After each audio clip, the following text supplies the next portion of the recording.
म्हणतो. सनातन शब्द वेदांमध्ये किंवा उपनिषदांमध्ये नसून तो बुद्ध धर्माचा शब्द आहे आणि भगवा हे बुद्धांचं नाव आहे, भगवान त्याच्यावरनं पुढे म्हटलं जातं. कोविडमध्ये असताना मी युएसला गेलो तेव्हा इमिग्रेशन ऑफिसरने विचारलं, हा फोटो तुझा नाही आहे? मी म्हटलं नाही नाही, ते आमचे पंतप्रधान आहेत. तर तो म्हटलं हॅक, त्याने असं काहीतरी केलं की पंतप्रधानांचा फोटो तुझ्या वॅक्सिनवर कशासाठी? पहिली वॅक्सिन घेतलेली मी, त्याच्यानंतर आलो तर मला डेल्टा कोविड झाला. पण मूळ मुद्दा असा की नेहरूंनी जर ठरवलं असतं तर भारतातल्या सर्व संघाच्या लोकांच्या अंगावर आज 30 वॅक्सिनचे 30 नेहरूंचे फोटो गोंदलेले असते. सगळंच काय नेहरू करू शकत नव्हते ना, आपणही काहीतरी करायचं होतं की नाही. आपण आपली मॉडर्न रिपब्लिक मेंटेन करणं हे सुद्धा करू शकलो नाही 2014 पर्यंत जेमतेम. मला आजच्या दिवशी या उदासवाण्या आणि सफोकेटिंग अशा वातावरणामध्ये नेहरूंची जयंती साजरी करताना दिसतं ते एक की नेहरूंची जी इच्छा होती भारताला एका मॉडर्न रिपब्लिक बनवण्याची, त्याच्यामध्ये ते हे विसरले नव्हते की भारत हा आंतरिक द्वंद्वाने पूर्णपणे व्यापलेला परंतु विलक्षण अशी पौरात्य संस्कृती बरोबर घेऊन जगणारा विशाल समुदाय आहे. आणि भारत म्हणजे नकाशा नसून भारत म्हणजे भारताचा माणूस, हे नेहरूंनी बिंबवण्याचा आयुष्यभर प्रयत्न केला. ते बाहेर ज्या संस्थांची नावं लावली आहेत, बाहेर आपल्या एक स्टँडी आहे बघा, IIM, IIT, बाक्रा मँगल वगैरे, ते सगळ्या तुम्हाला माहितीच आहे, मी सांगणार नाही, तुम्हाला माहित असावं आणि असायला पाहिजे. TIFR पासून अनेक गोष्टी नेहरूंनी आपले मतभेद बाजूला ठेवून, उदाहरणार्थ TIFR मध्ये मध्यंतरी मी व्याख्यानाला गेलेलो, तर TIFR कोणती एकच फोटो आहे, त्या फोटो बरोबर मी फोटो काढून घेतल्यामुळे आता माझाही त्या थोर माणसांमध्ये सहभाग होतो. तिथे डॉक्टर होमी भाभा, JRD टाटा आणि नेहरू असा फोटो आहे. JRD टाटा आणि नेहरूमध्ये तीव्र मतभेद होते. तीव्र मतभेद म्हणजे प्रचंड मतभेद होते, परंतु TIFRच्या उभारणीमध्ये नेहरूंनी आपले ते मतभेद आणि इगो आडवा येऊ दिला नाही. हा मोठेपणा आहे नेहरूंचा. संस्थांची उभारणी करण्याकरता मोठ्या माणसांना छोटं व्हावं लागतं आणि नम्रता आपल्याकडे घ्यावी लागते. आपल्याला कधी कधी कमीपणा पण स्वीकारावा लागतो. आता सर एक संस्था चालवतात, त्यांना माहिती असेल की किती वेळा पडतं घ्यावं लागतं कारण नसताना, जबकि ते बरोबर असतात कागदावर, पण पडतं घेतल्याशिवाय आपण इन्क्लुसिव्हपणे लोकांना सगळ्या आपल्या बरोबर घेऊन पुढे जाऊ शकत नाही. आणि या प्रकारचं नेतृत्व भारताला पहिले पंतप्रधान म्हणून लाभलं, हे आपलं नशीब आहे. तर तुमच्यापैकी किंवा मी सुद्धा नेहरूंना बघितलंच नाही. मी माझा जन्म झाला तो उत्तर इंदिरा काळात झाला, त्यामुळे तसं बघायला गेलं तर मी नेहरूंबद्दल अधिकारवाणीने बोलावं, जसं की माझ्या बाजूलाच नेहरू होते, की खूप लोक असं बोलतात, म्हणजे अनेक लोक बोललेले पण आहेत, लिहिलेलं पण आहे, ज्यांना ओळखायचं पण नाही नेहरू. सॉरी, म्हणजे असं मला त्या माणसांचा उपमार्थ करायचा नाहीये, पण की परवाच नेहरू भेटले होते वगैरे अशा टाईप, म्हणजे असं लिहिलं नाही तरी त्याच्यात असं जाणवत राहतं. प्रस्तावना प्रदीर्घ लिहिले आहेत मराठीतल्या अनेक लेखकांनी, ज्यांनी जणू काही नेहरू हे माझे वर्गमित्रच होते अशा टाईपचं लिहिलेलं आहे. आणि नेहरूंचे वर्गमित्र जे होते त्यांनी त्यांच्यावर जे लिहिलं ते वेगळं आहे आणि त्याच्याबद्दल खोटा तपास रवण्यात येते. एक उदाहरण सांगतो, नेहरूंचे सर्वात जवळचे मित्र सुभाषचंद्र बोस होते आणि याबाबत ठोस उदाहरण मी तुम्हाला देऊन माहिती देतो की दुसऱ्यांदा जेव्हा त्रिपुरा काँग्रेसमध्ये सुभाषबाबू निवडून आले तेव्हा त्यांनी काँग्रेसचे तेव्हा उमेदवार होते पट्टाभी सीतारामय्या, आणि पट्टाभी सीतारामय्या म्हणजे गांधीजी असं म्हणत असत की मी म्हणजेच पट्टाभी सीतारामय्या. त्यांचा पराभव सुभाषबाबूंनी केला. आता ही इतिहासाची जी पानं मी तुम्हाला सांगतोय ती सुट्टी सांगत असल्यामुळे तुम्हाला वाटेल कोण पट्टाभी आणि काय सांगतोय हा राजीव गुरळे, काय संबंध काय आजच्याशी, थोडं सहन करा म्हणजे पुढे लागेल तुम्हाला ते. तर पट्टाभी सीतारामय्या जेव्हा हरले सुभाषबाबूंकडनं, तेव्हा गांधीजी असं म्हणाले होते की हा पट्टाभी सीतारामय्यांचा पराभव नसून हा माझा पराभव आहे, पर्सनल, मी हरलो. कारण हे पट्टाभी सीतारामय्या नव्हते, केवळ गांधीजी उभे राहत नव्हते, कारण गांधीजी तेव्हा सदस्यत्व सोडलं होतं त्यांनी काँग्रेसचं, तर ते सुभाषने हरवलं. याचा अर्थ आता ते सुभाषनेच काय ते काँग्रेसचं करावं, कारण तो निवडून आलेला आहे. त्याबरोबर तेव्हाही काँग्रेस वेगळी नव्हती आत्ताच्यापेक्षा. सगळ्या काँग्रेसच्या लोकांनी गांधीजींना खुश करण्याकरता राजीनामे दिले. गांधी त्या जो कोअर कमिटी म्हणतात किंवा स्टेअरिंग कमिटी होती त्याच्या सगळ्याचे माणसांनी राजीनामे दिले. 3 जणांनी राजीनामे दिले नव्हते.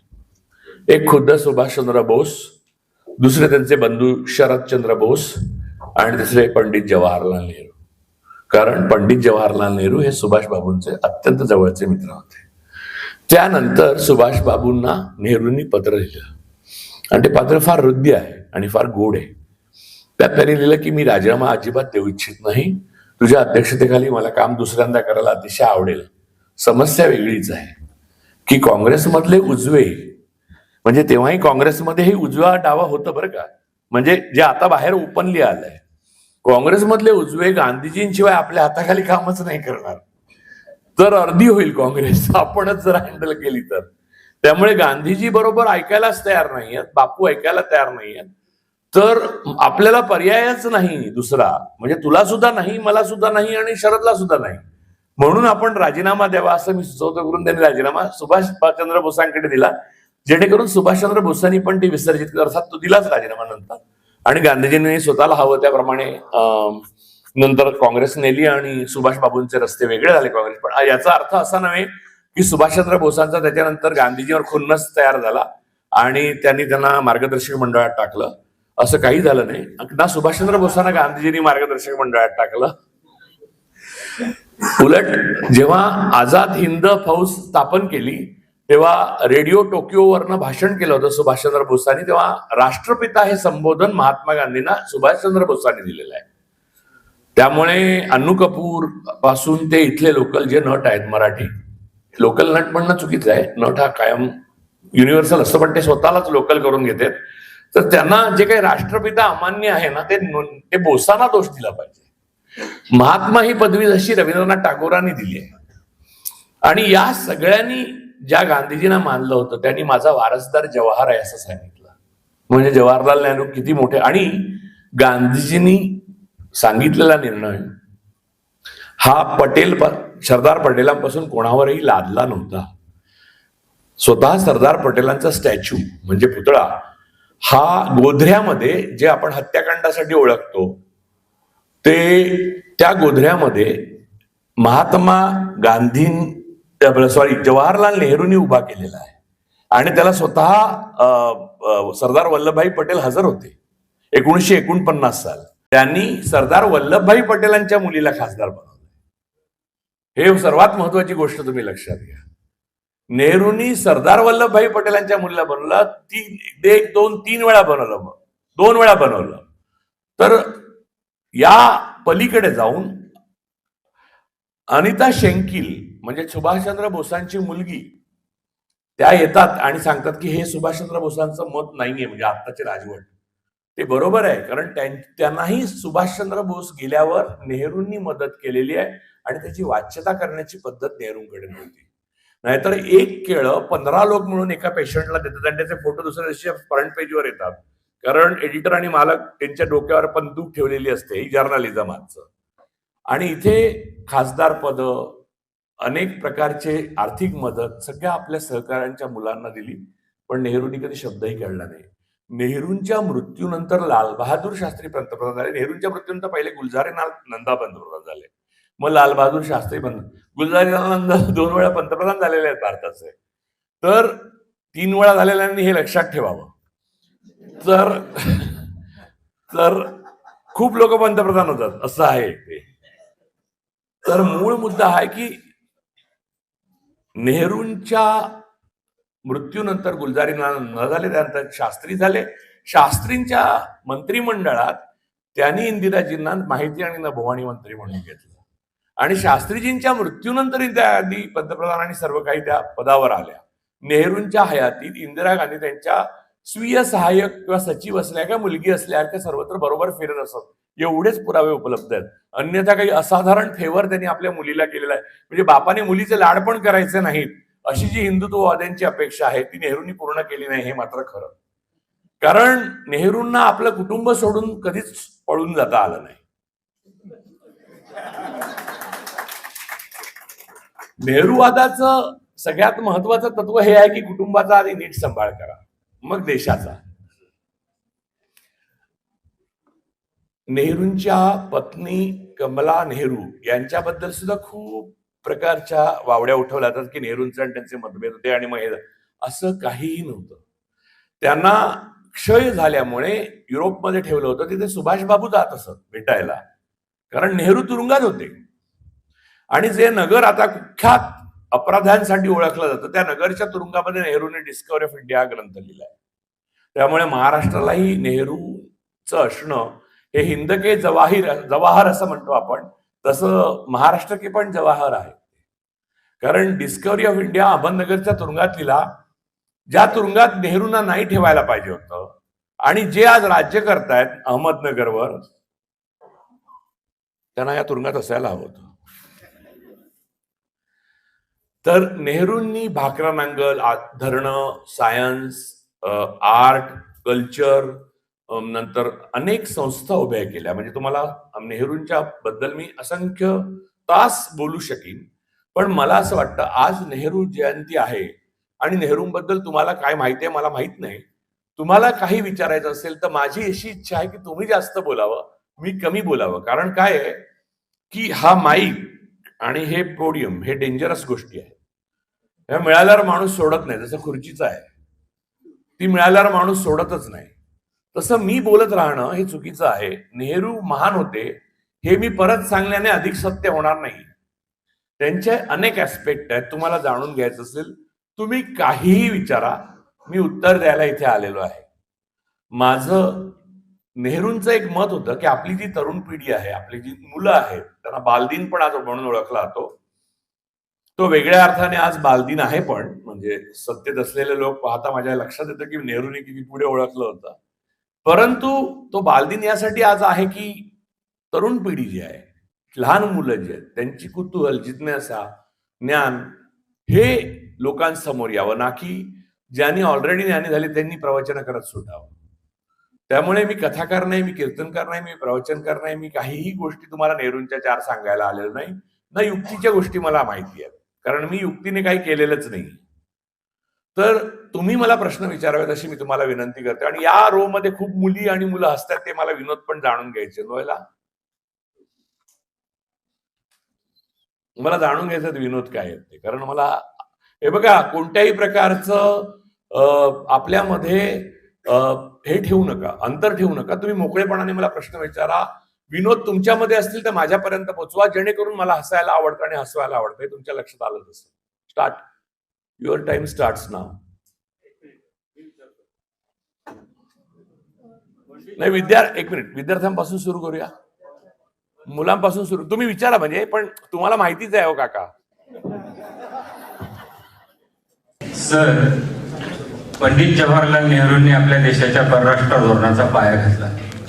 ज्या लोकांनी नेहरूंच्या परराष्ट्र धोरणावर फार आटोकाट टीका केली, अगदी तिथपासून तर इंदिरा गांधींच्या परराष्ट्र धोरणापर्यंत सुद्धा आज देशाचं परराष्ट्र धोरण पूर्णपणे अपयशी ठरलंय असं आपण उघडपणानं मान्य करायला काय हरकत आहे. आपण कृपया याच्यावर भाष्य करावे ही विनंती. तुम्हाला सगळ्यांना या प्रश्नाचं उत्तर ऐकायचं आहे. म्हणजे मी तुम्हाला सर मी सांगतो की ह्या मुलांना जर माहित असेल परराष्ट्र धोरण आपलं काय होतं आणि आता काय आहे ते माहिती, तुम्हाला कॉन्टेक्स्ट त्याचा काय आहे ते का तो मी सांगू, पहिल्यापासून सांगू? निअँडरथल मॅन पासून सांगतो मी. भारत हा एक असा देश होता स्वतंत्र झाला तेव्हा की ज्या देशाला फारशी संसाधनं ठेवली नव्हती ब्रिटिशांनी शिल्लक, फारशी सेनाही नव्हती, फारसं बळ नव्हतं, विद्युत आता आपण दिवे लावतो ते मला वाटतं तेव्हा नाशिकमध्ये पण दिवे नसतील, लाईट्स नव्हतेच. माझ्या गावात तर मी लहान होतो तेव्हापर्यंत लाईट्स नव्हते, खूप आत्ता आले. तर रस्ते नव्हते आणि बैलगाडीवरनं लोक प्रवास जास्त करत असत. फियाट वगैरे गाडी असणं हे खूप श्रीमंतीचं लक्षण मानलं जायचं, ते सुद्धा खूप नंतर. तेव्हा परदेशातनं इंग्लंडमधनं आयात केलेल्या गाड्या वापरण्याकडे श्रीमंत लोकांचा कल होता. टमटम नावाची एक गाडी होती, त्या टमटम मधनं बसून लोक फिरत असत. हे फार रमणीय आहे. म्हणजे मला म्हणजे पिरियड फिल्म बनवायची झाली ना तेव्हाची, तर मी अतिशय चांगली बनवू शकेन. आणि त्याचा डायरेक्टर आणि आर्ट डायरेक्टर मीच असेन असं मी निश्चितपणे सांगू शकतो. कारण मला एक्झॅक्टली दिसतं. मी तो काळ पाहिलेला नाही, पण मी माझ्या आजीकडनं, आजोबांकडनं, वडिलांकडनं ऐकला, अनेक पुस्तकातनं वाचला आणि त्याने माझा बैठक तयार झाली. त्यामुळे तर अशा एक देश जो एक असाही आहे आणि आपल्याबरोबर अनेक देश स्वतंत्र झाले, पाकिस्तान पण झालाच की आपल्याबरोबर स्वतंत्र, या देशाला जगात कोण कशाला विचारेल? तुम्हाला सांगतो त्या काळामध्ये भारताच्या योग्यतेची कीव करावी अशी परिस्थिती होती. आपली लोकसंख्या 40 कोटी होती साधारण, बरोबर. आपण ती वाढवली नंतर मेहनतीने, पण ती वेगळी बाब आहे. तर फक्त तीच वाढवली हा प्रॉब्लेम आहे फक्त. तर ती 40 कोटी लोकसंख्या जी आहे त्या लोकसंख्येला चेहरा नव्हता. आणि या सगळ्या गोष्टीचा उत्तर एकच होतं, पंडित जवाहरलाल नेहरू.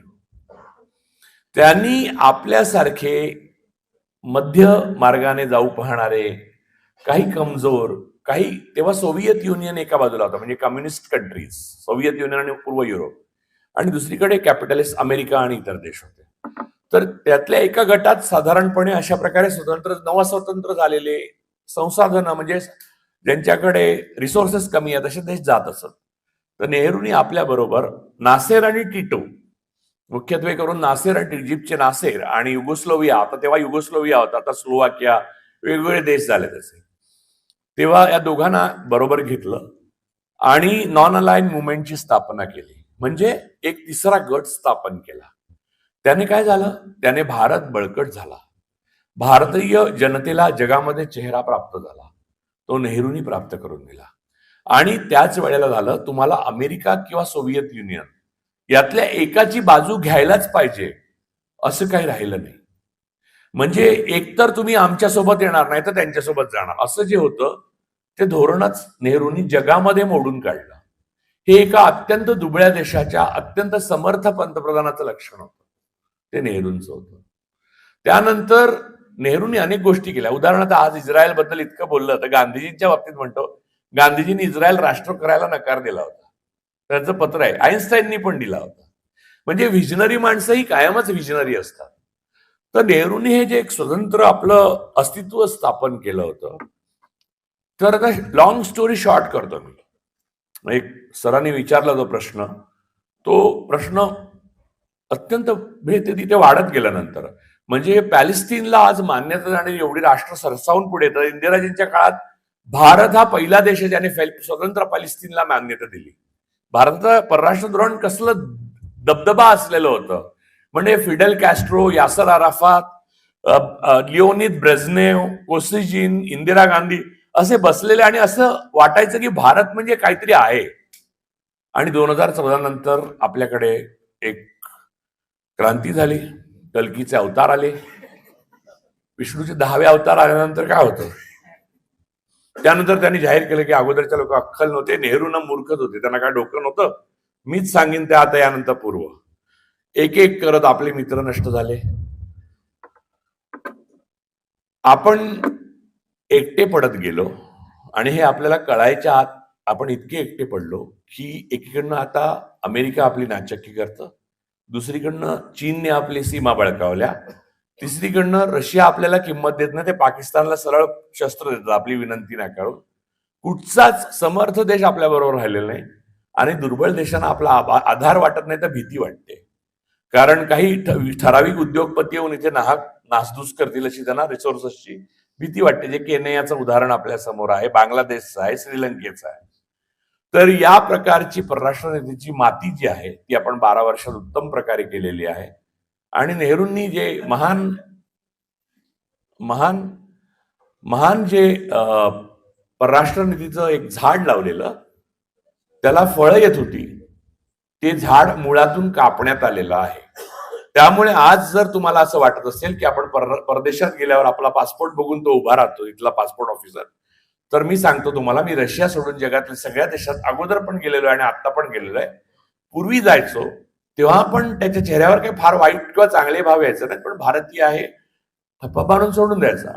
कोविडमध्ये असताना मी युएसला गेलो तेव्हा इमिग्रेशन ऑफिसरने विचारलं, हा फोटो तुझा नाही आहे? मी म्हटलं नाही नाही, ते आमचे पंतप्रधान आहेत. तर तो म्हटलं त्याने असं काहीतरी केलं की पंतप्रधानांचा फोटो तुझ्या वॅक्सिनवर कशासाठी? पहिली वॅक्सिन घेतलेली मी, त्याच्यानंतर आलो तर मला डेल्टा कोविड झाला. पण मूळ मुद्दा असा की नेहरूंनी जर ठरवलं असतं तर भारतातल्या सर्व संघाच्या लोकांच्या अंगावर आज 30 वॅक्सिनचे 30 नेहरूंचे फोटो गोंदलेले असते आणि ते गोंदलेले नसते तर ते लुळे पांगळे झाले असते.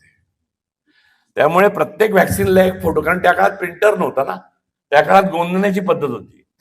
त्यामुळे लक्षात घ्या की जे वॅक्सिनचं झालं, जे फोटोचं झालं, जे माझं तिथे फोटो आणि माझ्या वॅक्सिनचं सर्टिफिकेट बघताना इमिग्रेशन ऑफिसरचं झालं, तेच आपल्या परराष्ट्र धोरणाचं झालं. त्यामुळे तुम्ही म्हणता ते सत्य आहे, पण ते सत्य म्हणजे एक्झॅक्टली काय हे लॉंग स्टोरी शॉर्टमध्ये मी सांगण्याचा प्रयत्न केला. आता मुलांनी प्रश्न विचारावा अशी मी प्लीज विनंती करतो. जर तरुण मुलांना प्रश्न पडत नसतील तर ते डिझर्व करतात की ते एका झुंडीकडनं शासित केले जावे. सर, मी नितीन कवसकर, परराष्ट्र धोरणाला जोडूनच एक प्रश्न विचारतो की त्यावेळेस जेव्हा पंतप्रधान म्हणून बाहेर परदेशी दौऱ्यात जात होते तेव्हा पण त्यांचे काही बिझनेसमन मित्र जात होते का सोबत? की मी मोदींबरोबर नेहरूंची तुलना करू इच्छित नाही, पहिली गोष्ट. दुसरी गोष्ट अशी की जवाहरलाल नेहरू आणि JRD टाटा यांची पत्र प्रसिद्ध आहेत, ती वाचली तर कळतं की जेव्हा JRD टाटा म्हणत लिहिलंय JRDनी की नेहरू माझा तिरस्कारच करत असावे. हे पहिलंच वाक्य बोलकं आहे, बरोबर जाण्याचा प्रश्नच येत नाही. आणि मुळामध्ये नेहरू अक्युम्युलेशन ऑफ वेल्थ म्हणजे संपत्ती गोळा करण्यावर विश्वास ठेवणारे मनुष्य नव्हते. ते क्रिएशन ऑफ वेल्थवर विश्वास ठेवायचे, म्हणजे संपत्तीचं निर्माण करणं. ती भारतात झाली म्हणून पब्लिक सेक्टर युनिट्स उभ्या राहिल्या, ती विकली तेव्हा संपत्ती गोळा करतायत लोक. असो, तरुणांनी प्रश्न न विचारल्यामुळे माझा फार अपेक्षाभंग होते, किंबहुना मला इंटरेस्ट नसल्यासारखं वाटतंय तरुणांना. सर, स्टार्टिंगच्या डिकेड्सला जर आपण बघितलं गेलं तर तेव्हा आपली इकॉनॉमिक ग्रोथ खूप कमी होती. तर त्याच्यावर आपण नेहरूंना ब्लेम केलं पाहिजे की त्यांचं काय त्याच्यामध्ये योगदान आहे ते? जपान आणि चायना, अबुधाबी जर आपण बघितलं गेलं तर ते पण खूप कमी होते ते, आणि आता त्यांची इकॉनॉमी खूप स्ट्रॉंग आहे. तर ते पण स्टार्टिंगला जपानमध्ये जसं ते हिरोशिमा नागासाकीमध्ये ते अटॅक झालेलं आणि त्याच्यानंतर त्याची इकॉनॉमी खूप कमी झालेली. तू पहिला प्रश्न विचारला म्हणून तुला बोनस 2 उदाहरणं सांग.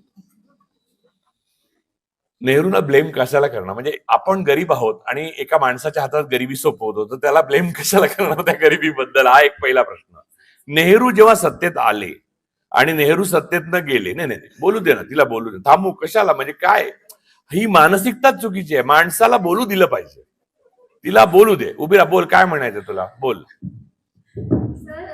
जपान आणि चायना, अबुधाबी जर आपण बघितलं गेलं तर ते पण खूप कमी होते ते, आणि आता त्यांची इकॉनॉमी खूप स्ट्रॉंग आहे. तर ते पण स्टार्टिंगला जपानमध्ये जसं ते हिरोशिमा नागासाकीमध्ये ते अटॅक झालेलं त्याच्यानंतर रागावू नको, तू जाऊ नको लगेच, बस ना. तर ते एकदम कमी याच्यातून ते वाढले, तर मग तसं आपल्या इंडियाचं पण होतं. सांगतो ना. दोन गोष्टी असतात बघ. नाव काय तुझं? रितिका. 2 गोष्टी असतात, एक GDP आणि दुसरं पर कॅपिटा इन्कम. तुमच्या देशाचा जो GDP आहे ना, तो तुमच्या लोकसंख्येने भागला की पर कॅपिटा इन्कम तयार होतं. आणि देश श्रीमंत आहे की गरीब आहे हे भागाकाराने कळतं, GDPने नाही कळत. GDP डिसेप्टिव्ह असतो, म्हणजे फसवा असतो, कारण 2 उद्योगपतींकडे 99% संपत्ती असली तरी GDP मध्ये येते ती. जसं एकटी मुंबई श्रीमंत आहे आणि महाराष्ट्र गरीब आहे, महाराष्ट्राचा GDP जबरदस्त येणार. पर कॅपिटा इन्कम काय आहे? सरासरी गावामधल्या माणसाचं उत्पन्न काय आहे? ₹1500 पण नाही. शेतकऱ्यांचं उत्पन्न काय? तर आता मूळ मुद्दा, जेव्हा ब्रिटिश आपल्याला सोडून गेले, म्हणजे आपण चले जाव असं सांगितलं, पण लवकरच आता अशी वेळ आहे की चले आव असं आंदोलन सुरू करण्याची वेळ आलेली आहे. तर तेव्हा चले जाव सांगितल्यावर ब्रिटिश आपल्याला सोडून गेले, ते वाचले. तर त्याच्यानंतर नेहरूंनी आपल्यावर धुरा घेतली. ती अशी कंडिशन होती, अशी परिस्थिती होती की आपल्या देशामध्ये कोणत्याही प्रकारचे कारखाने, निर्मितीक्षम हत्यारं, पोलाद, खाणी काहीच निर्माण होत नव्हतं. ते खाजगी असलं पाहिजे का सार्वजनिक असलं पाहिजे ह्याचाही निर्णय झालेला नव्हता. तर यावर नेहरूंनी एक स्टॅटिस्टिशियन, फार मोठे स्टॅटिस्टिशियन होते, महालनोबिस, डॉक्टर महालनोबिस, यांना बरोबर घेऊन पंचवार्षिक योजना आखल्या. आणि त्या पंचवार्षिक योजनेमध्ये भारताला एकाच वेळेला सोशलिस्ट आणि कॅपिटलिस्ट हे मिश्र अर्थव्यवस्थेची देणगी दिली. म्हणजे तुम्ही सार्वजनिक संपत्ती वाढवत सरकार असतानाच खाजगी संपत्ती सुद्धा वाढवण्याची मुभा लोकांना ठेवली. त्यामुळे भारत कम्युनिस्ट नाही झाला, नाही कॅपिटलिस्ट झाला. हे सगळं करण्याची नेहरूंची का धडपड होती लक्षात घ्या. जपान एवढा चिमुकला देश किंवा सिंगापूर एवढा चिमुकला देश, त्या काळची ना तेव्हा सिंगापूर वेगळं नव्हतं आलं. मलेशियाच्या पंतप्रधानांची नेहरूंना पत्र, तुम्हाला सांगतो की त्यावेळेला तुम्ही आता नावं घेतली ना, त्या सगळ्या देशांची प्रमुखांची पत्र नेहरूंना आहेत का, प्रश्न पडले की सोडवायला, आणि नेहरूंनी त्याची उत्तर दिली आणि त्याने त्यांचे देश समृद्ध झाले. पण आपल्या देशाची प्रॉब्लेम आहे. तुम्ही अबुधाबीचं नाम घेतलं, अबुधाबी तेव्हा तंबूत राहायचे, तेल मिळालं त्याला, आपल्याला तेल नाही मिळालं, आपलं तेल निघालं. तर मूळ मुद्दा असा आहे की काय काय काय तिला विचारू नको, मला विचार, तिला नंतर विचार, आधी मला विचार. काय विचारलंस तिला, काय म्हणाले ते, असं विचारलं? हा, तर मी सांगतो तुला ते पण. तर मूळ मुद्दा असा आहे की या प्रकारची जी गरिबी आहे आणि प्रचंड लोकसंख्या, 40 कोटी तेव्हा खूप मोठी लोकसंख्या होती, कारण सरासरी आयुर्मान तेव्हा 50 वर्ष होतं. माणूस 60 झाल्यावर साजरी करत असत, बरोबर ना? म्हणजे 60 वर्षाचा झाला म्हटल्यावर माणूस आउट. आता 60 वर्षाचे हिरो आहेत, शाहरुख खान वगैरे. लक्षात घ्या हा फरक. मॉडर्न मेडिसिन आपल्याकडे आलं नसतं, फार्मा इंडस्ट्रीज आपण उभी केली नसती, नेहरूंनी मिश्र अर्थव्यवस्थेवर ते आणलं नसतं, तर अमेरिकेसारखी गत झाली असती, आपल्याला स्वस्त औषधं नसती मिळली. ऑन द काउंटर आपल्याला केवढी स्वस्त औषधं मिळतात, ही सगळी नेहरूंचा विचार आहे. आणि आपण, तुम्ही म्हणता ते श्रीमंत म्हणता ना, ते तसं व्हायची न, कारण आपली लोकसंख्येने भागा ना तुम्ही जीडीपीला, तिथे समस्या निर्माण होते. एक दुसरी गोष्ट, सगळंच काय नेहरू करू शकत नव्हते ना, आपणही काहीतरी करायचं होतं की नाही. आपण आपली मॉडर्न रिपब्लिक मेंटेन करणं हे सुद्धा करू शकलो नाही 2014 पर्यंत जेमतेम. त्यामुळे या प्रकारच्या जनतेला जे बेस्ट देऊ शकतात ते नेहरूंनी दिलं. त्याची फळं 2013 पर्यंत आपण खाल्ली. आयटी झालं, आता हिंजेवाडीला वगैरे लोकांना 3-3 लाख रुपये वर्ष पगार मिळायला लागला.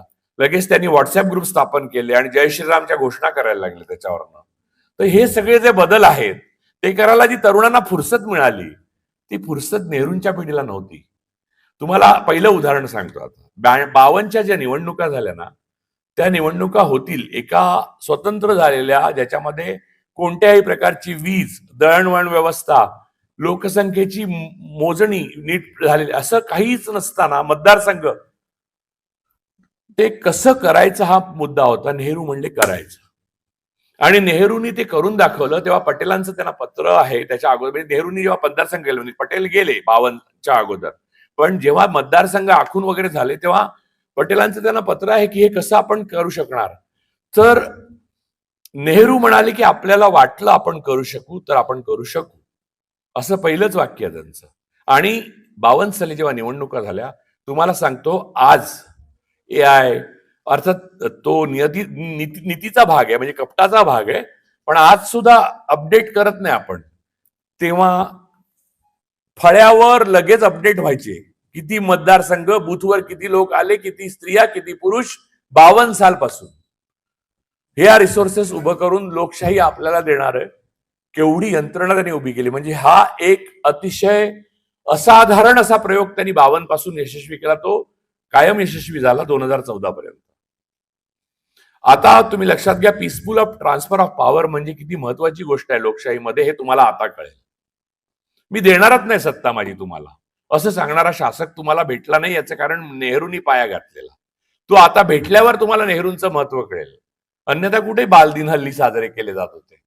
2022 मला तर आठवतं 2004-5 पर्यंत तर काँग्रेस पण नेहरूंना विसरली होती, बरोबर ना. मूळ मुद्दा हा आहे की रिसोर्सेस 47ला त्यांच्या हातात मिळाले आणि नेहरूंचा मृत्यू झाला तेव्हा भारत जो झालेला त्यात आमूलाग्र बदल होता. तेव्हा भारत जगाचं नेतृत्व करत होता.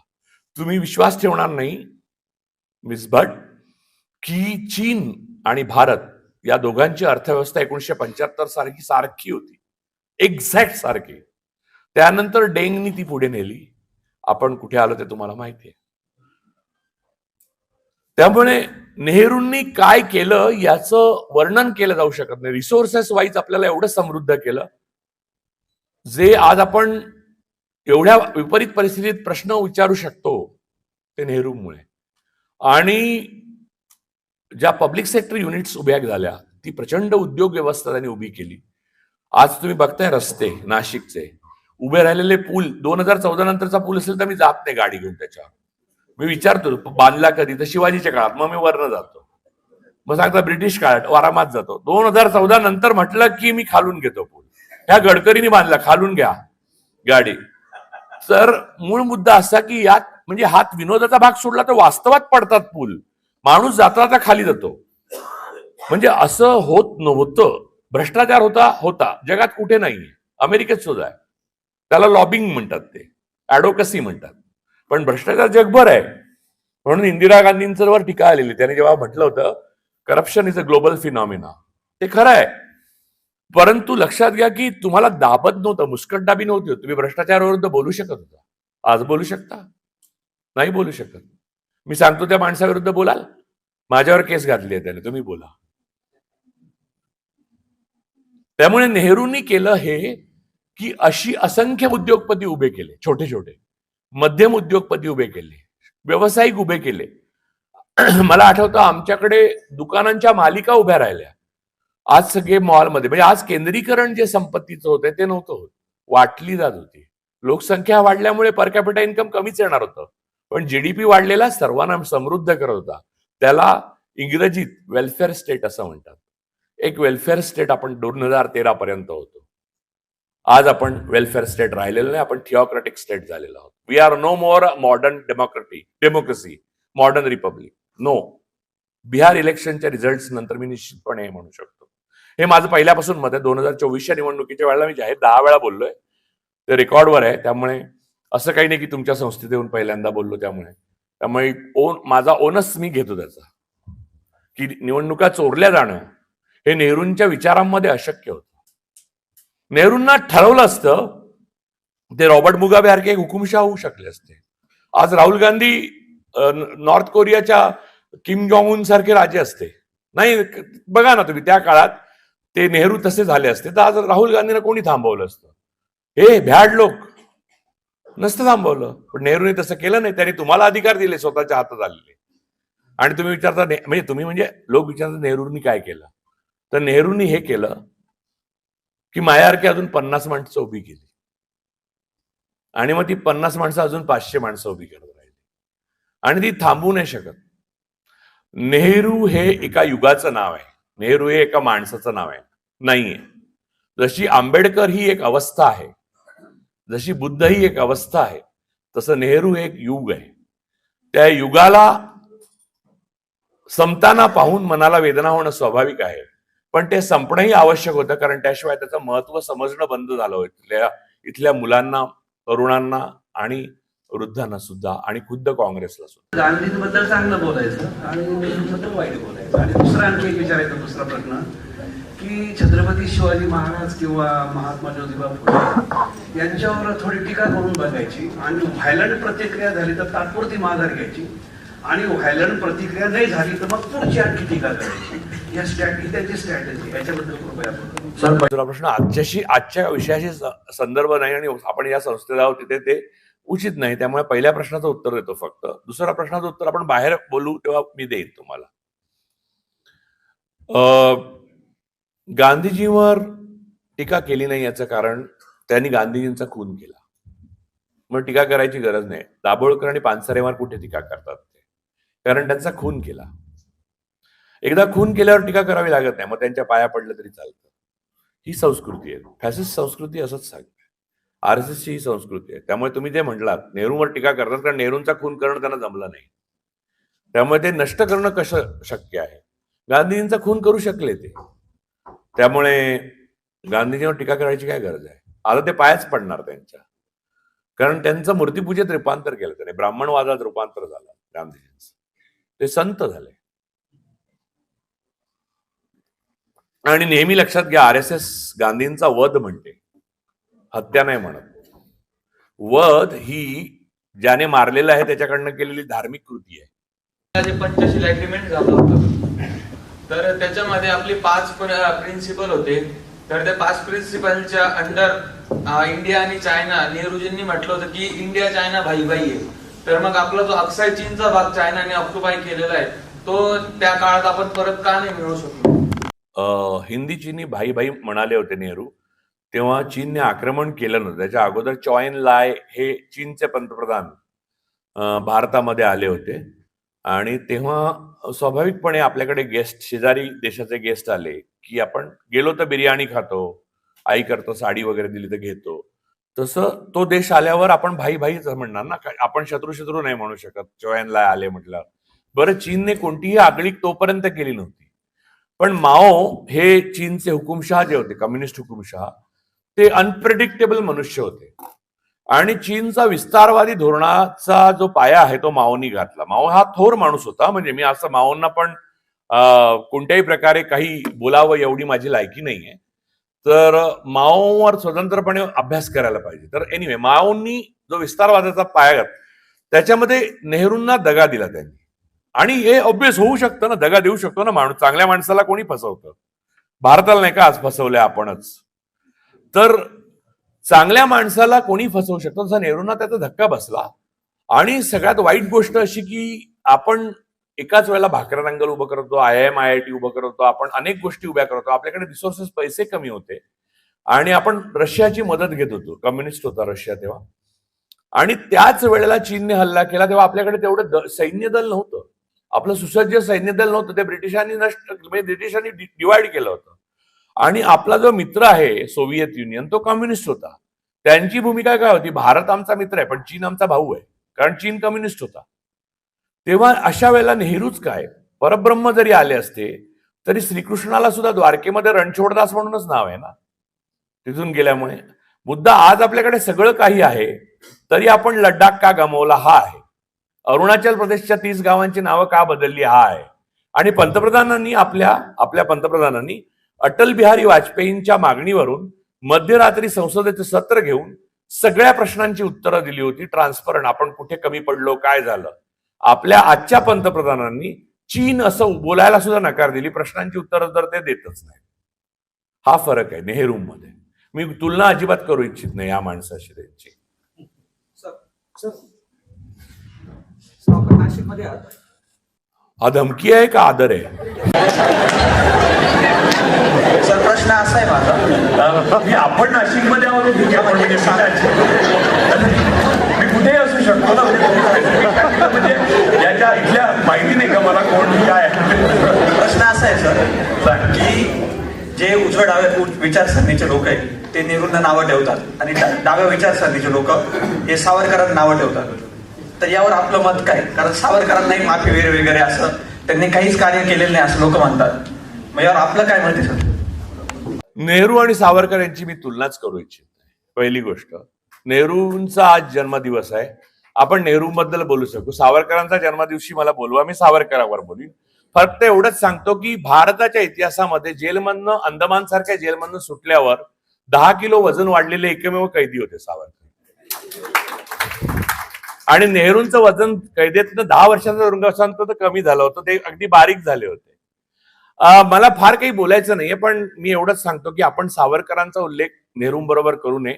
नेहरूंचा उल्लेख सुभाषचंद्र बोस, वल्लभभाई पटेल, महात्मा गांधी, मौलाना अबुल कलाम आझाद आणि त्यांचे सहकारी यांच्या संदर्भात केला तर योग्य होईल.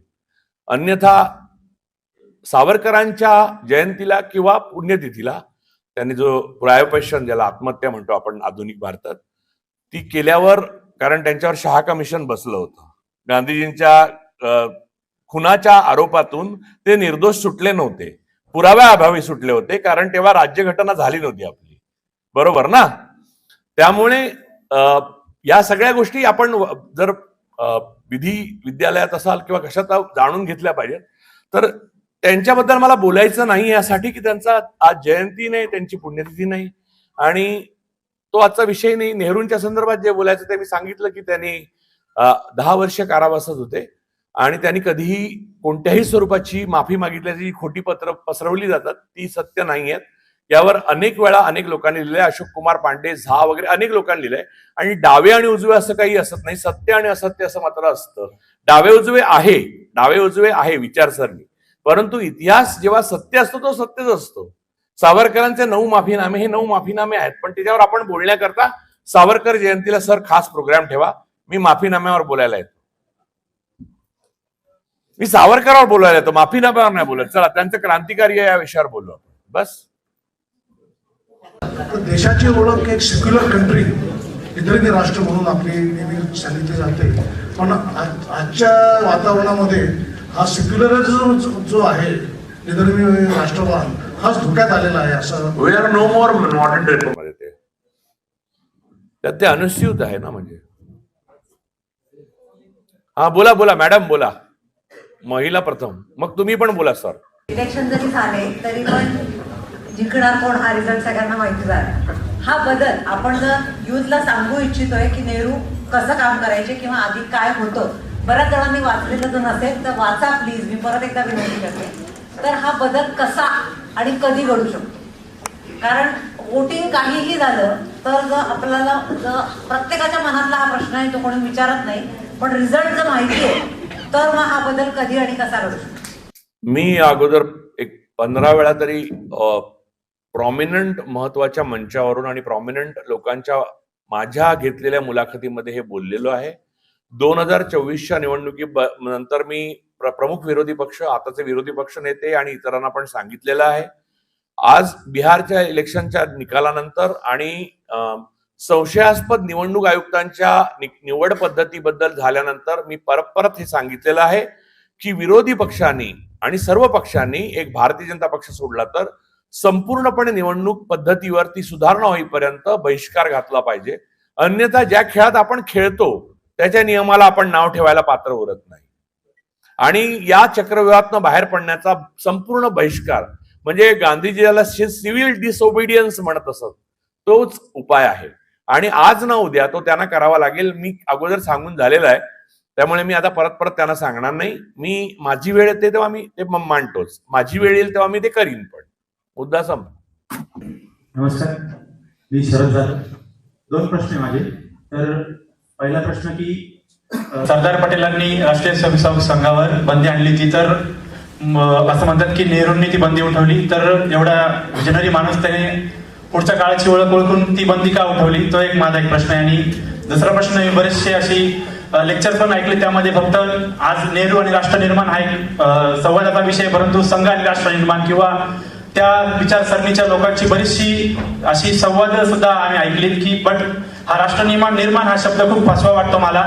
त्याच्याऐवजी समजा समाज निर्माण किंवा सोसायटी निर्माण हे त्या काळातली, किंवा जसं आंबेडकरांनी सांगितलं की आपल्याकडे लोकशाही आली पण खऱ्या अर्थाने लोकशाहीला अजून 200 वर्ष किंवा 500 वर्ष सुद्धा लागतील. तर सुरुवातीच्या आजच्या बिहार निवडणुकीच्या निकालाच्या दृष्टीने मी विचारतोय की पहिल्या 20-30 वर्षात समाज निर्माणाचं काय काम नेहरूंनी केलंय किंवा त्या काळातल्या काँग्रेसने केलंय? थँक्यू.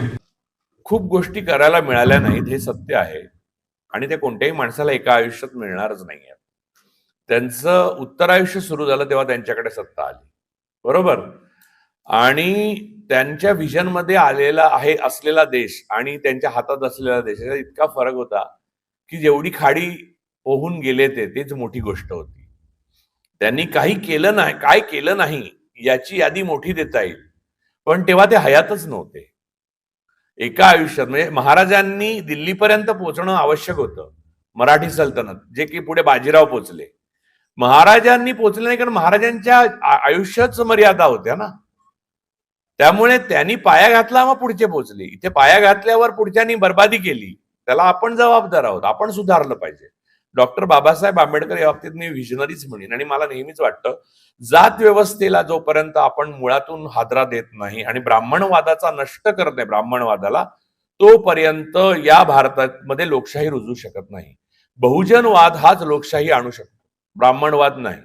तोपर्यंत आपण सर्वधर्म समभाव, वर्ण वर्चस्व हे मान्य न करणं, हे सगळं मान्य, आणि हे पुरोहित्य, हे त्र्यंबकेश्वरला होणाऱ्या पूजा, ही उपनयन संस्कार, हे जे आम्ही आणलेले आहेत, म्हणजे मी स्वतः त्याला कारणीभूत आहे असं मानावं, एवढं तीव्र आहे ते.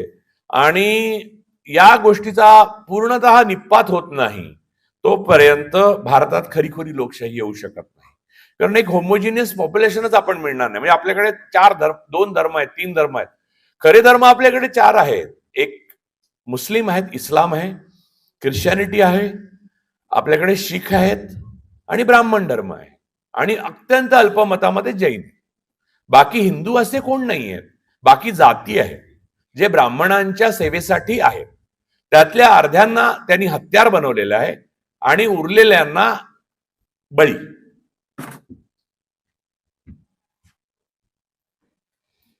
आता मला असं वाटतं की यानंतरचे प्रश्न हे काही लोकांना घरी जाण्याकरता अडथळा ठरू शकतात.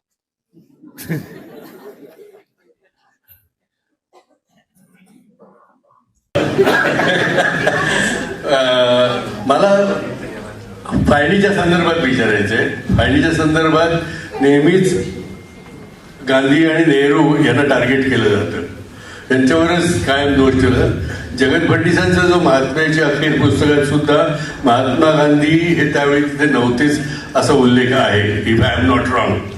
तर त्या संदर्भात आपण काही प्रकाश पाडू शकाल का? माझं नाव नितीन चौबळ. ओके, जबरसाहेब काय तसं तर काँग्रेसशी पण संबंध लावता येणार नाही एका पॉइंट पर्यंत. कारण हात मिळवणी तर खरं तर जिना आणि श्यामाप्रसाद मुखर्जींची आणि सावरकरांची होती. आणि द्विराष्ट्राच्या मागणीला पहिली सुरुवात केली ती सावरकरांनी केली 37 सालच्या हिंदू महासभेच्या अधिवेशनात. 40 साली जिनानी केली. आणि स्वतंत्र बंगाल आणि सिंध प्रांतामध्ये जी सरकार स्थापन झाली होती त्यात काँग्रेसने या द्विराष्ट्राच्या मागणीला विरोध म्हणून सामील व्हायला नकार दिला. त्याच्यात सावरकर आणि श्यामाप्रसाद मुखर्जी सामील झाले होते आणि जिनाम बरोबर आणि मुस्लिम लीग बरोबर आणि सिंधमध्ये पण झाले होते. त्यामुळे फाळणीला कोणी बळ दिलं हे स्पष्ट आहे. एवढंच काय तर जिना पाकिस्तानात गेल्यावर त्यांची मुलगी जी आहे तिच्याशी त्यांचं पटलं नाही. याचं कारण तिने पारसी माणसाशी लग्न केलं आणि ती स्टोरी फार हृदय आहे खरं. जिना आणि जिनांच्या मुलीची पत्र फार वाचली पाहिजेत अशी आहेत. जिनानी स्वतः इस्लाम वगैरे काही पहिले मानत नसत. ते फारसं दारू पित असत, सिगरेट ओढत असत, अनइस्लामिक सगळ्या गोष्टी ते करत असत आयुष्यामध्ये.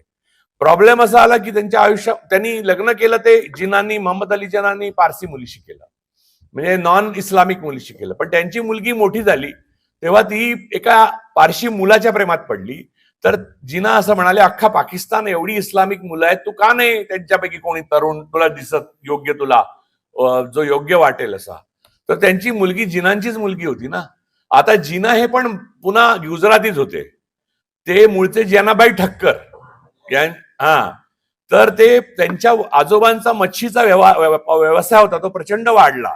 परंतु त्यामुळे त्यांना म्हणजे त्यांचं आडनाव ठक्कर असल्या आणि ते कच्छी असल्यामुळे त्यांना टोमणे आणि त्यांना वाईट टाकण्यासारखे प्रकार करायचे, म्हणून त्यांच्या वडिलांनी इस्लाम स्वीकारला.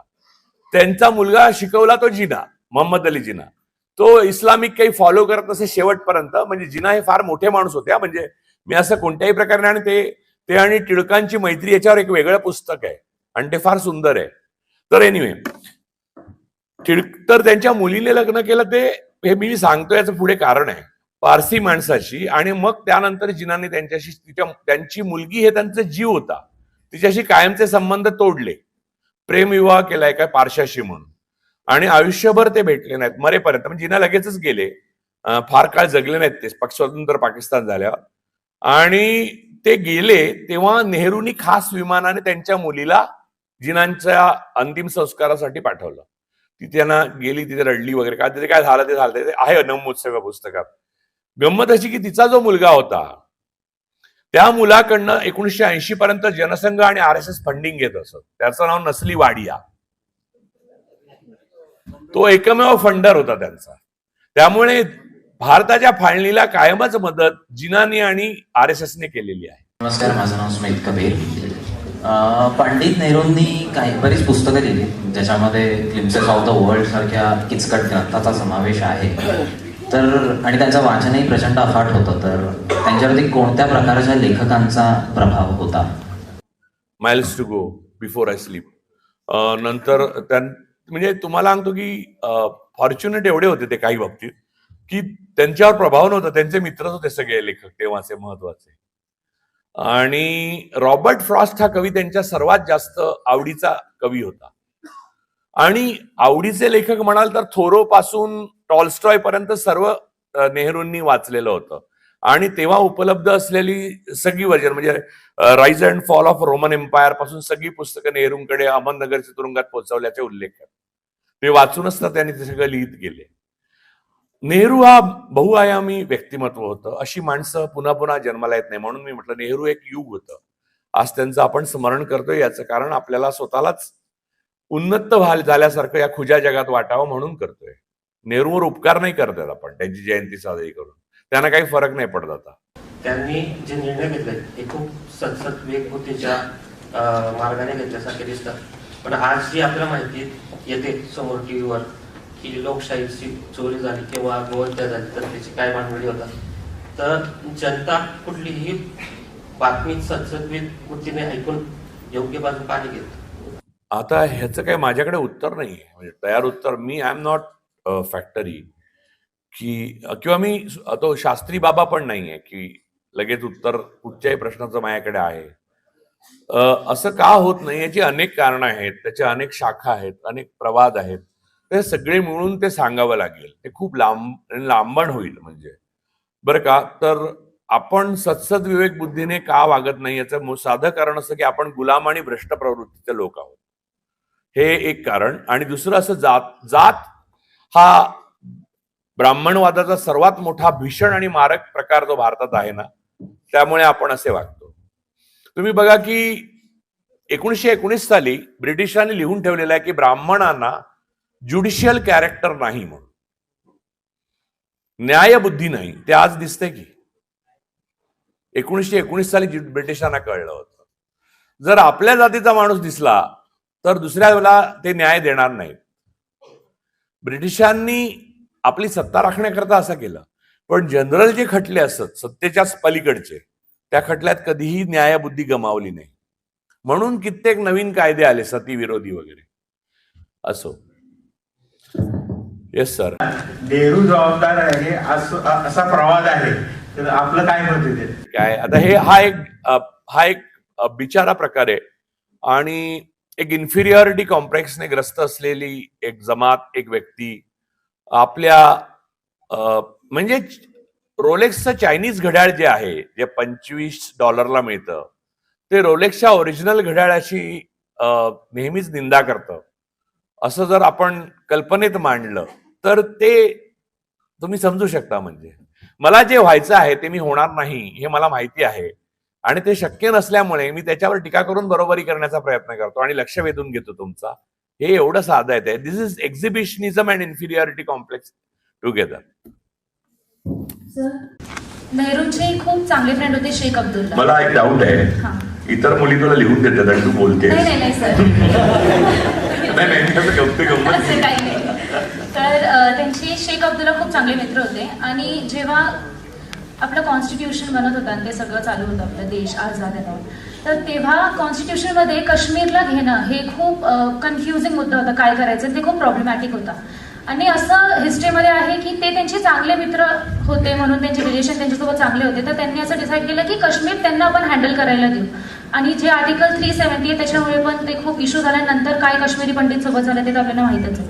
आणि एक अजून पॉईंट सर, ते तुम्ही जे बोलले की ब्राह्मण जे आहे, ब्राह्मण एक आहे आणि मग सगळे त्यांची सेवा करण्यासाठी, मी पण एक ब्राह्मण आहे, ते मला खूप हर्ट झालं. नाही पण मी पण आहे. ब्राह्मणांनी आपापसात लग्नच करावी असं नाही, एकामेकांना हर्ट करायलाही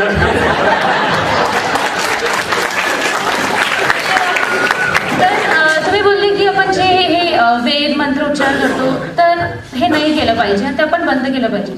जेव्हा आपण कोणता पण मंत्र उच्चार करतो आणि जेव्हा आपण यज्ञ करतो तर त्याच्यामध्ये खूप सारे एनर्जीज येतात आणि ते यज्ञ केल्याने जे बाहेर म्हणजे जे पण असे पॉझिटिव्ह एनर्जीज होतात. आणि हा प्रश्न खूप महत्वाचा आहे. 1 मिनिट सगळे शांत. पेन ड्रॉप झाले त्या बोल. नेगेटिव्ह वातावरण आहे तर ते शुद्ध होतं. आणि निगेटिव्ह वातावरण म्हणजे काय? म्हणजे जे पण असे नेगेटिव्ह ऑर्गॅनिझम म्हणजे जे पण असतील ते असे आपण काय म्हणतात त्याला, म्हणजे आज मी इथे आलोय निगेटिव्ह आहे, नाही पॉझिटिव्ह आहे.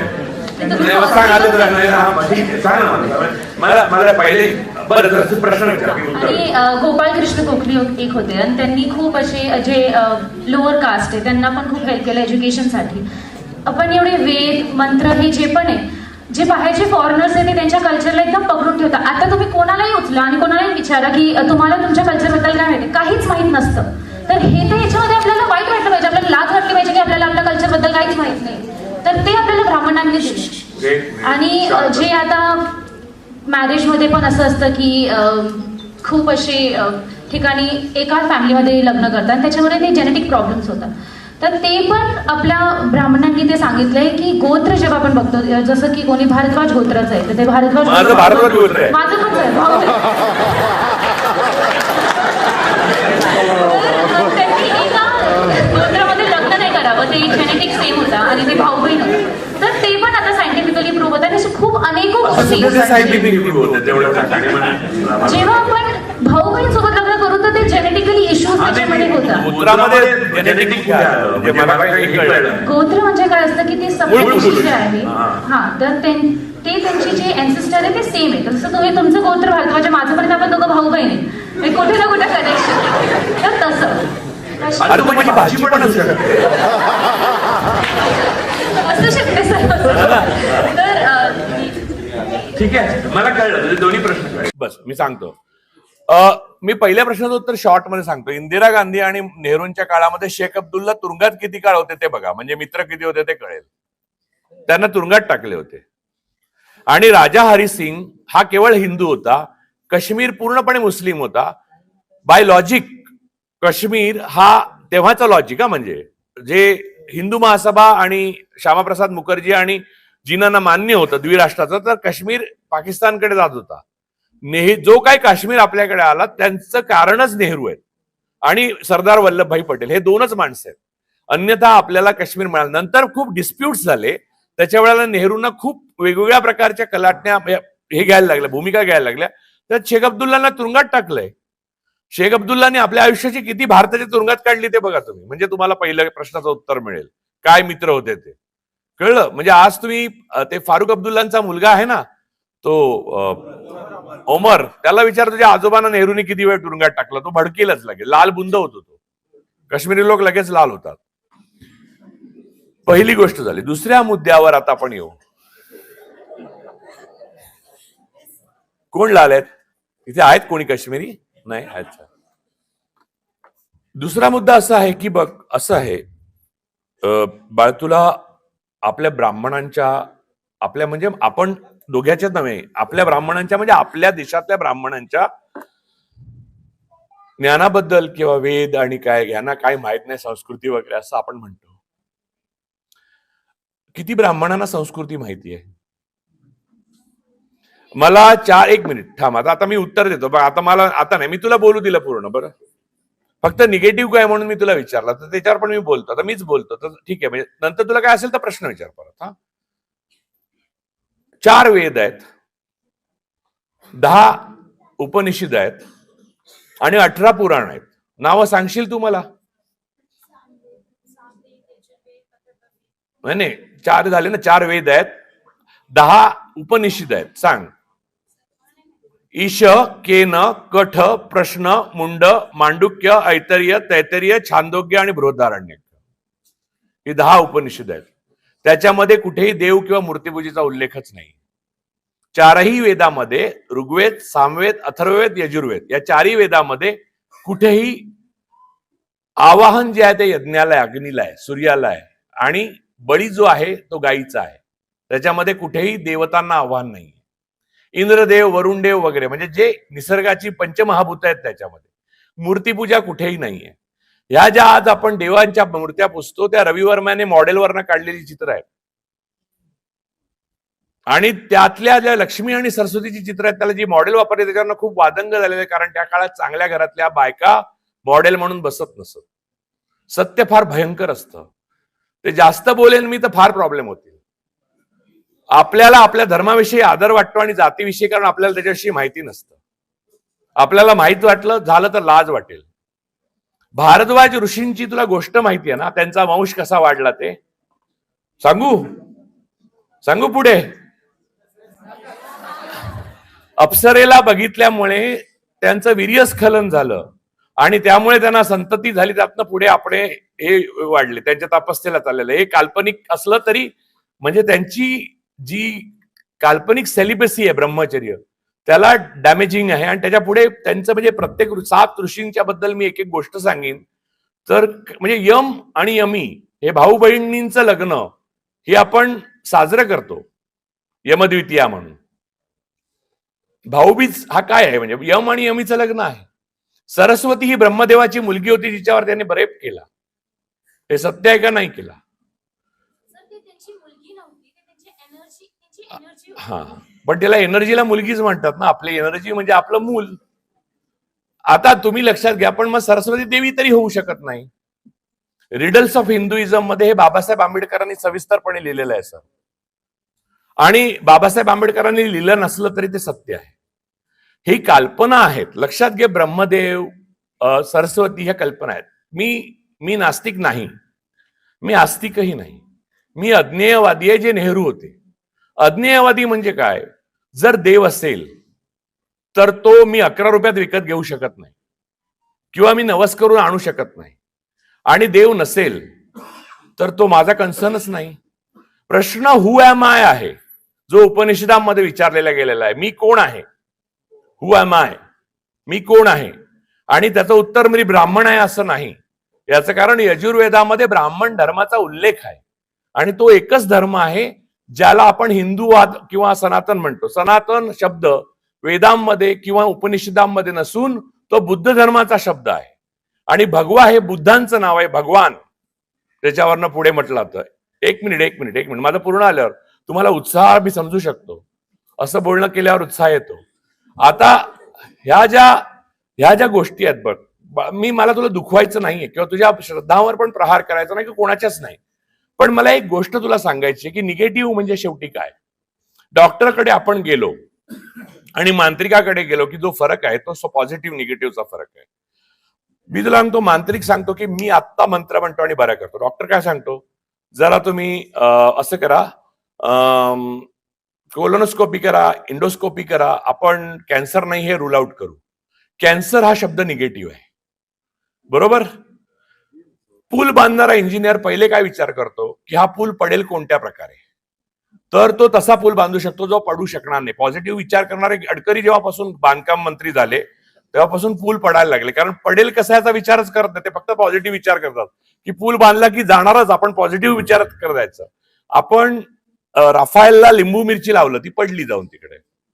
हा, हे हल्ली झालं. पूर्वीचं जे होतं यात तुला सांगतो, विज्ञान, धर्म, अध्यात्म या वेगळ्या गोष्टी आहेत. आणि ब्रह्मदेव, विष्णुदेव, महादेव ह्या गोष्टी कुठेही आपल्या धर्मग्रंथामध्ये, मूलभूत धर्मग्रंथामध्ये लिहिल्या गेल्या नाहीत.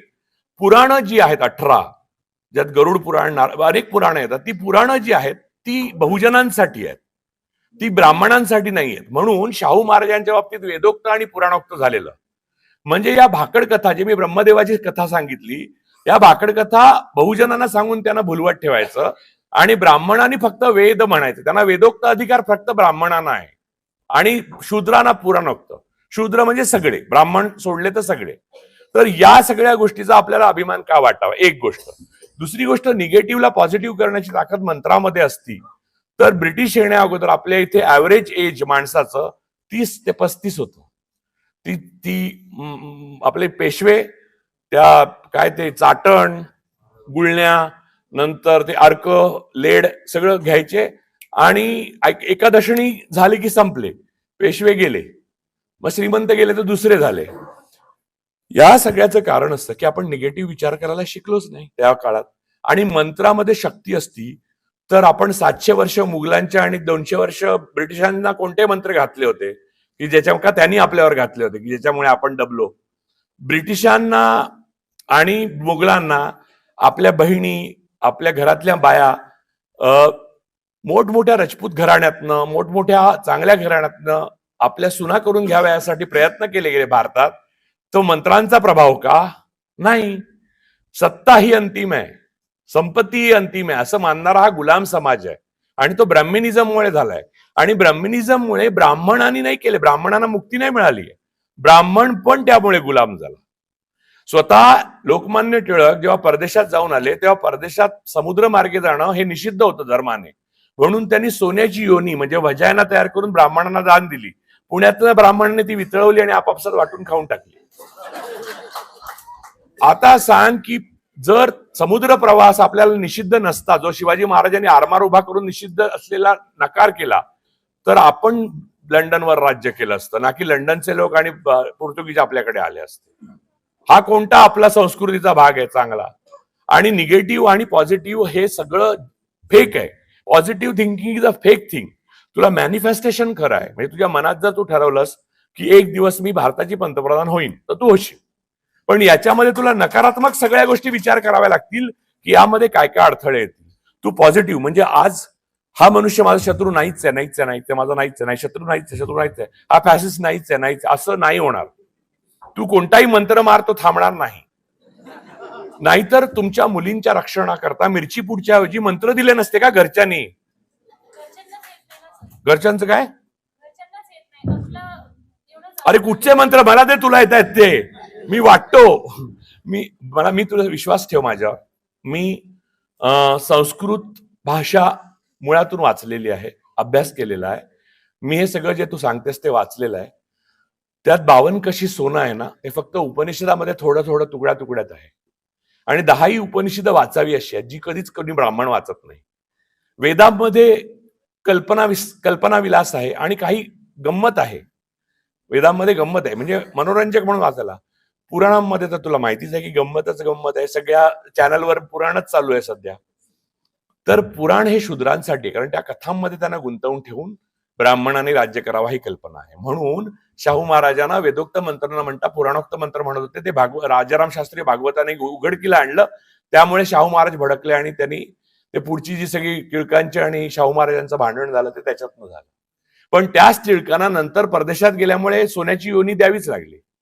ते अपवाद नाही ठरले. एवढंच नाही तर त्यांच्या घरामध्येच त्यांचा मुलगा श्रीधर टिळक हा बंडखोर निघाला आणि तो बाबासाहेब आंबेडकरांचा जवळचा अनुयायी मित्र होता. त्याला केळकरांनी एवढं छळलं या ब्राह्मणवाद्यांनी की त्यांनी रेल्वे रुळावर जीव दिला. टिळकांच्या सख्ख्या मुलाने श्रीधर पंतांनी. तेव्हा बाबासाहेब आंबेडकरांनी मोठा अग्रलेख लिहिलाय त्याच्यावर. आता काय सांगू, टिळका एवढा मोठा ब्राह्मण झालाय काय जगात? नाही ना. का झालाय? शंकराचार्य असतील तर आद्य शंकराचार्य. मग आद्य शंकराचार्यांचं बहुतेक तत्वज्ञान हे बुद्धांचं तत्वज्ञान आहे. बुद्धांच्या पुष्यमित्र शृंगाच्या उदयानंतर बुद्धांनी आणि हे सगळं मी बोलतोय ना ते नेहरूंनी लिहिलंय बरं का, वेगळ्या प्रकारे कुठेही कडवटपणानं आणता त्यांच्यात लिहिलंय त्यांनी. आद्य शंकराचार्यांचं सगळं जे तत्वज्ञान आहे मायेचं, मिथ्या असण्याचं, ते तत्वज्ञान हे मूलतः बुद्धांचं तत्वज्ञान आहे. आणि बुद्धांचं तत्वज्ञान म्हणजे काय तुला आज मी सांगतो, तू आयुष्यभर लक्षात ठेव, तुला फायद्याचं होईल. बुद्ध मरेपर्यंत सांगत नव्हते की देव आहे का नाही. तर त्यांना शेवटी त्यांचा शिष्य आनंदने विचारलं की देव आहे का नाही हे तुम्ही काय सांगितलं नाही, तुम्ही नसताना तथागत आम्ही काय करू. त्यांची वेगवेगळी नावं आहेत. त्यांना अरहंत म्हणतात, त्यांना तथागत म्हणतात, त्यांना बंदे म्हणतात, वेगवेगळ्या म्हणतात. त्यांना 9वा अवतार म्हणत नाहीत. आपण त्यांना देवघरात ठेवत नाही, खोटं आहे ते. कारण घाबरून आपण त्यांना केलेत 9वा अवतार, कारण त्यांच्या प्रभावामुळे. गांधीजी जसे प्रातस्मरणीय तसा 9वा अवतार. तर मूळ मुद्दा असा की बुद्धांना विचारल्यावर बुद्धांनी सांगितलं की आनंद, एक मुलगा जर लहानपणापासून, आता तुझंच उदाहरण घे, माझं उदाहरण घे. आपल्याला भारद्वाज गोत्र आपल्याला माहित असतं, लहानपणापासून 25 वर्षापर्यंत एका खोलीत ठेवलं असतं, सगळं दिलं असतं, शिकवलं असतं, बाहेर काढलं असतं. आपल्याला धर्म माहित नसतं आपला, आपली जात माहित नसली, आपले गोत्र माहित नसतं. हे सगळं कोणीतरी सांगितलंय ना आपल्याला, व्यवस्था. बरोबर. मूळ मुद्दा हा आहे की बुद्ध असं म्हणाले की ज्या गोष्टी आपल्याला जन्माबरोबर येत नाही, पण तुला मी असा हात केला तर तू घाबरली असती, मला असा हात तू केला तर मी घाबरलो असतो. ज्या जन्माबरोबर येतात ना त्या अस्तित्वगत गोष्टी आहेत, त्याच फक्त खऱ्या. बाकी कल्पना आहेत. देव सुद्धा. खरा प्रश्न आहे देव कोण आहे हा खरा प्रश्न नाही. खरा प्रश्न आहे मी कोण आहे, आणि तो शोध. म्हणून इवन उपनिषदांमध्ये पण अहम ब्रह्मास्मी लिहिलेलं आहे. आणि तुला जर इंग्रजीमध्ये वाचायचं असेल तर निसर्गदत्त महाराजांचं आय एम दॅट नावाचं पुस्तक वाच. ओके. आय थिंक की तू हॅपी नसणार पण तू पुढे जाऊन विचार करशील तेव्हा तुला पटेल की मी बोललो होतो ते योग्य होतं. प्रश्न खाजगी होण्याचा नाही, पण प्रश्न असा आहे की म्हणजे आता तुम्ही जसं भारद्वाज देशींबद्दल बोलतो, तर ते आपल्याला माहिती आहे, आपण ब्राह्मण आहे, आपण थोडंफार त्याचा अभ्यास केला, बाकी कोणी केलं नाही. आता इथे सगळ्यांचा व्ह्यू एकदम निगेटिव्ह होऊन जाईल की अरे यांच्या धर्मामध्ये असं आहे तसं. पण अरे एक मिनिट सगळं संपादन केलं तुला एकच सांगते, एक मिनिट. इथे सगळे बहुजन जे आहेत ना त्यांना ब्राह्मण व्हायचं आहे, त्यांना जानवी कधी घालतात असं झालंय. तू अजिबात काळजी करू नको. भारतातल्या बहुजनांचा दुर्दैव हे आहे की त्यांना ब्राह्मण धर्म नष्ट करायचा नसून त्यांना ब्राह्मण व्हायचं आहे.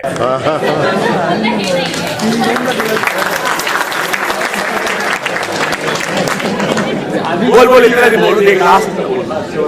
बरं का ताई, आम्ही जे विधी करतोय हे प्रचंड दडपणाखाली करतोय, समाजात राहायचंय म्हणून बस.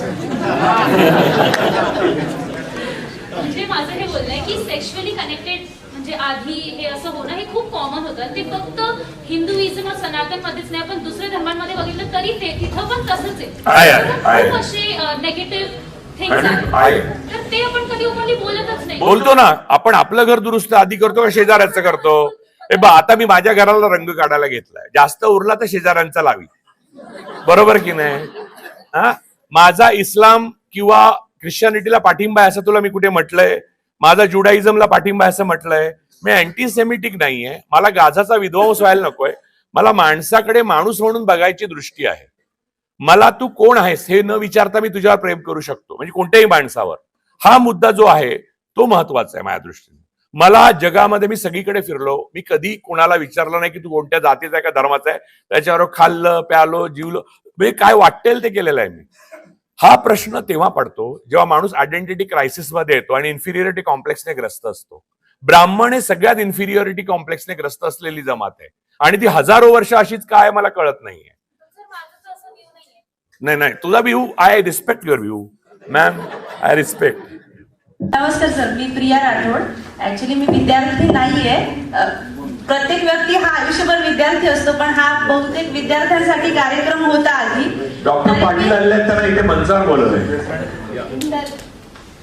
हा बोला बोला. तरी तुमचे प्रत्येक व्याख्यान मी आवर्जून ऐकते, जिथेही असले तिथे मी येण्याचा प्रयत्न करते. सर्वात प्रथम देशाबद्दल विचार करताना तुम्ही तर्क आणि भावना यांचा समतोल राखून नेहमी योग्य दिशा देतात. मला या सर्वांमध्ये तुम्हाला एक प्रश्न हा विचारायचा आहे की ज्यावेळेस नेहमी इतिहासाचं राजकारण होतं त्यावेळी सत्य कसं शोधावं ते तुमच्या व्याख्यानातून बऱ्याचदा मार्गदर्शन मिळतं, पण आजची जी युवा पिढी आहे तिला तुम्ही काय सांगाल की समाजकारणात कसं सहभागी व्हावं, किंवा हे इतिहासाचं खरंच स्वरूप न होता राजकारणच होतंय, ते सत्य कसं शोधता येईल याबद्दल मार्गदर्शन करा.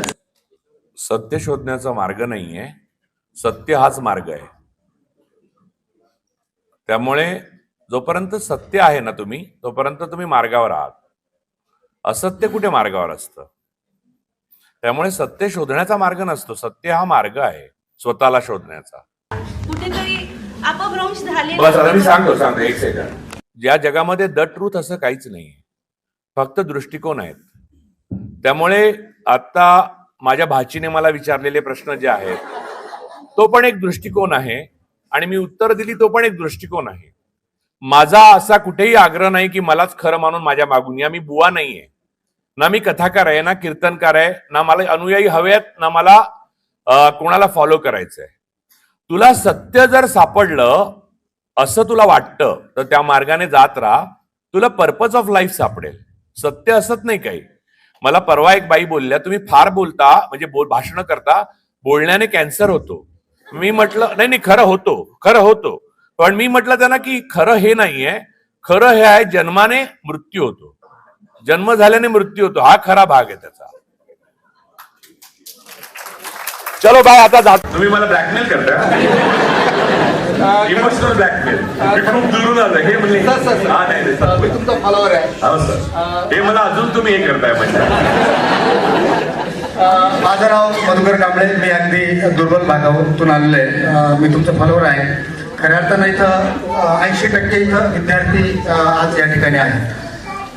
महापुरुष म्हणतात विश्वविद्यालयाच्या पदव्या आणि बुद्धिमत्तेचा काही मात्र काही संबंध नाही. याच्यावर तुम्ही 1 मिनिटासाठी बोलावा. आणि कशावर?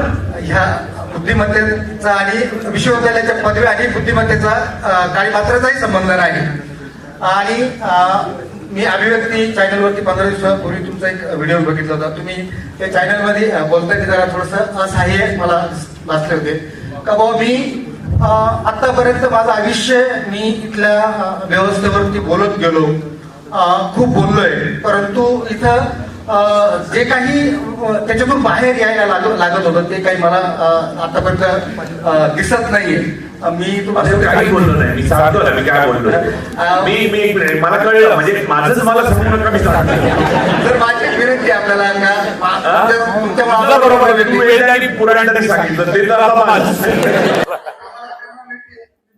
सर मी तुम्हाला सांगतो, त्या दिवशी मी जे बोललो ते असं होतं की एकच सत्य अनेकदा सांगितल्याने अधिक सत्य होत नाही, बरोबर.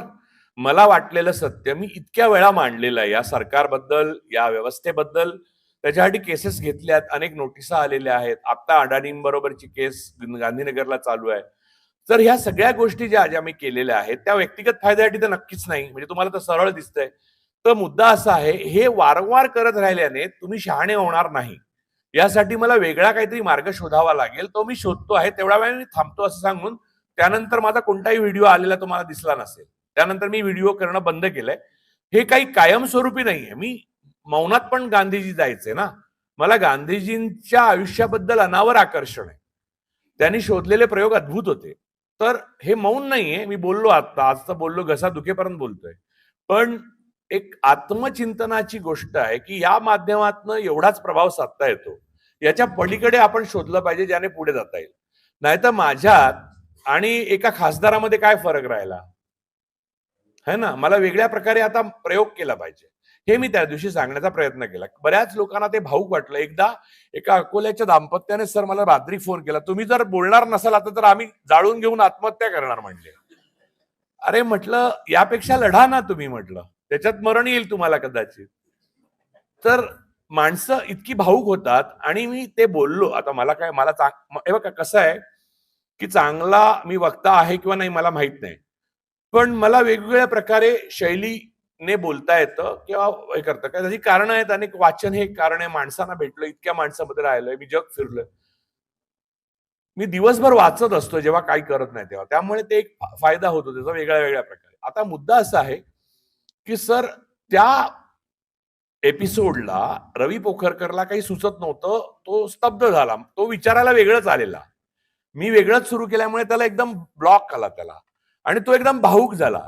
तो भाऊक झाल्यावर एवढा सोपा बॉल आल्यावर माणूस कोण नाही मारणार स्टेडियम बाहेर, लक्षात घ्या. त्यात तर मीच होतो. तर नंतर मला तो प्रत्येक प्रश्नाला म्हणतो आता मला काय प्रश्नच सुचत नाहीत बघा, असं बोलतोय बघा. तर रवी हा माझा खूप जवळचा मित्र आणि खूप चांगला माणूस आहे तो आणि खूप चांगलं काम करतोय. तर रवीला मी म्हटलं की हे मी पुन्हा पुन्हा सांगून आता काही होणार नाही. सोनम वांगचुकना तुरुंगात कारण नसताना, आता उमर खलीद तर मुसलमान आहे म्हणून तुरुंगात टाकलं असं तुम्ही म्हणा, कारण सगळे मुसलमान देशद्रोही असतात, हे RSSचं गोळवलकरांचं बंच ऑफ थॉट आहे, बरोबर. सोनम वांगचुकला का टाकलंय तुरुंगात, सांगा काय गुन्हा केलाय त्याने, सांगा ना मला. उद्या मला टाकतील. मुद्दा असा आहे की यातून बाहेर पडण्याचा मार्ग कोणीतरी शोधला पाहिजे की नाही. तो कोणीतरी म्हणजे मीच असू शकतो की नाही, असं प्रत्येकाला वाटायला पाहिजे. पण प्रत्येकाला वाटत नाही तर निदान मला वाटलं पाहिजे. एवढंच मी त्या एपिसोडमध्ये सांगितलंय. सर माझ्या डोळ्यासमोर माझ्या एपिसोडचं असं होतं तर वेद आणि पुराणांचं काय घेऊन बसव. थँक्यू सगळ्यांना, आभारी. या आता पुढे